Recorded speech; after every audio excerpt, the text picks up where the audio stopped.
Welcome back.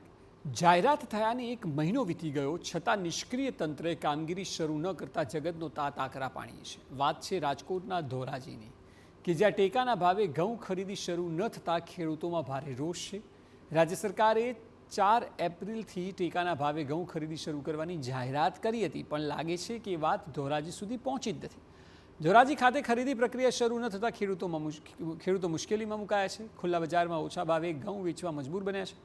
ખુલ્લા બજારમાં ખેડૂતોને માત્ર 400 થી 450 રૂપિયા પ્રતિમણ મળી રહ્યા છે, જે સરકારના ટેકાના ભાવ કરતાં ઘણા ઓછા છે।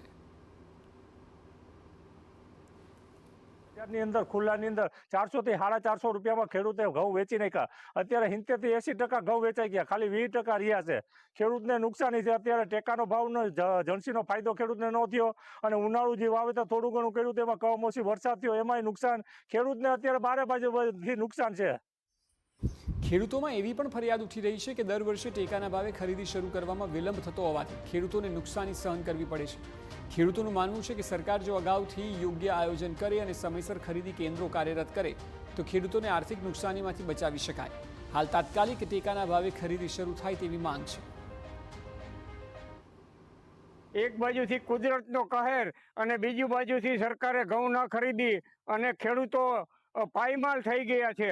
અત્યારે ખેડૂતોને ધિરાણ નવા જૂનું કરવાનું હોવા છતાં ખેડૂતોએ પોતાની મજબૂરીથી આ ઘઉં 400 રૂપિયા મણ વેચવાનો વારો આવ્યો છે।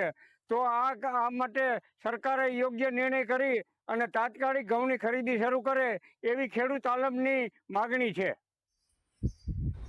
સમગ્ર મામલે ધોરાજીના ધારાસભ્ય મહેન્દ્ર પાડલિયાને રજૂઆત કરાતા તેમણે જણાવ્યું કે હાલ ટેકાના ભાવે ખરીદીની તારીખ પણ લંબાવવામાં આવી છે। સરકારી અધિકારીઓ ચૂંટણીની કામગીરીમાં વ્યસ્ત હતા, એટલે કામગીરીમાં વિલંબ થયો। કેટલાક ખેડૂતોએ ખુલ્લા બજારમાં ઘઉં વેચી પણ નાખ્યા છે, ત્યારે હવે રડ્યા ખડ્યા ખેડૂતો હવે ટેકાના ભાવે ખરીદીનો લાભ મળે તેવી આશા છે। સરકારની સપ્લાયની મુશ્કેલી હતી અને આ ચૂંટણીની પ્રક્રિયામાં અધિકારી રોકાયેલા હતા, એના માટે થોડુંક મોડું થયું છે। પણ જે તારીખ આપવામાં આવી હતી એ તારીખ 15 જૂન સુધી લંબાવેલી છે, અને દરેક ખેડૂતો જે લોકોએ પોતાનું રજીસ્ટ્રેશન કરાવ્યું છે એ દરેક ખેડૂતોનું હેક્ટર દીઠ 3200 કિલો ઘઉંની ટેકાના ભાવે ખરીદી થશે, અને ટેકાના ભાવ મણ દીઠ 517 લેખે ખરીદી કરવામાં આવે છે, અને કોઈ ખેડૂતોને આમાં મુશ્કેલી પડશે નહીં।